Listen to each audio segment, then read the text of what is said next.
Hello po coaches sa mga gustong paramihin yung plants sa drip garden. Dahil ito po kasi minsan nakakalimutan po natin mag-compound every 24 hours. Meron po siya magkakaroon po tayo ng decay kung hindi po natin i-compound every day. Open lang po natin yung MetaMask para ma-explain ko sa inyo. Dito po guys, sa 3 lines, then connect natin yung wallet o naka-connect na siya. Then drip garden.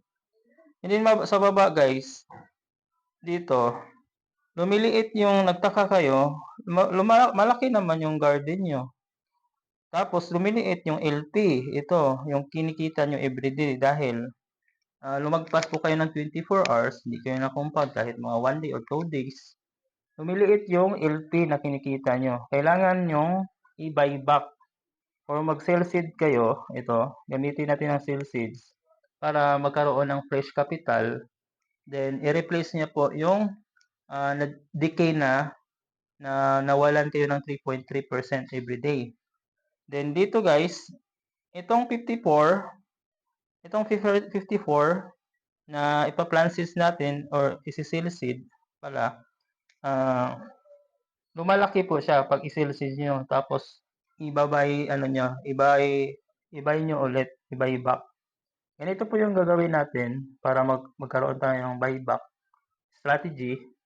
Ang gagawin po natin is tap natin yung buy sell seed. Diba 54 yan? Ito guys,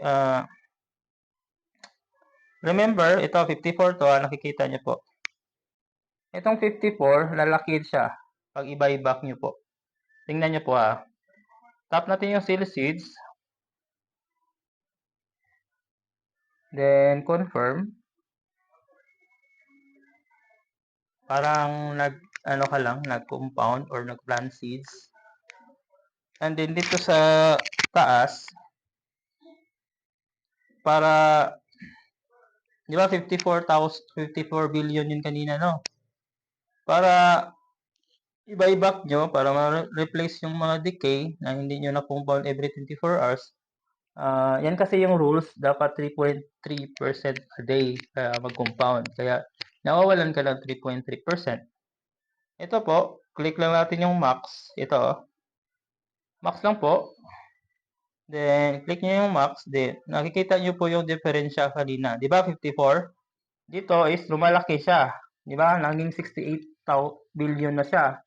Kaya malaking diferensya siya. Pwede nyo siyang gawin twice a week or thrice a week. May na-research si Coach Jeffrey, every 24 hours na ginagawa. Kaya mabilis siya lumami yung plants niya. Tapos, lumalaki yung LP na value. Mas lumalaki yung income niya per day. Kaya, tingnan natin ito. I-click lang po natin ulit to para papasok ulit dito madagdagan yung plant seeds. Plants grown pala. Then, buy na natin, acknowledge, and then confirm. Ganun lang po mag-buy back. I-sell seeds nyo na, tapos, i-max nyo lang. I-max. Dito sa taas, max.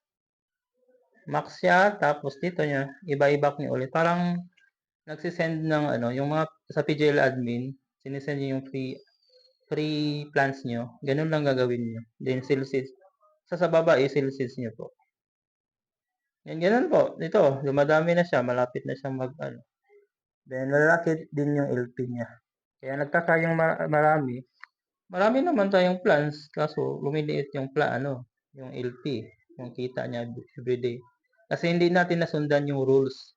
Dapat 33% a day ka mag-compound. Lumagpas, nakalimutan, yun, ang tuloy, lumiliit yung LP. Ganun po siya. Depende sa player po. Depende sa may-ari ng plants. Kaya ganun po ang nangyayari. Sana meron kayong natutunan po tong video. Mag-subscribe po kayo sa YouTube natin para meron pa akong ibang tutorial para at least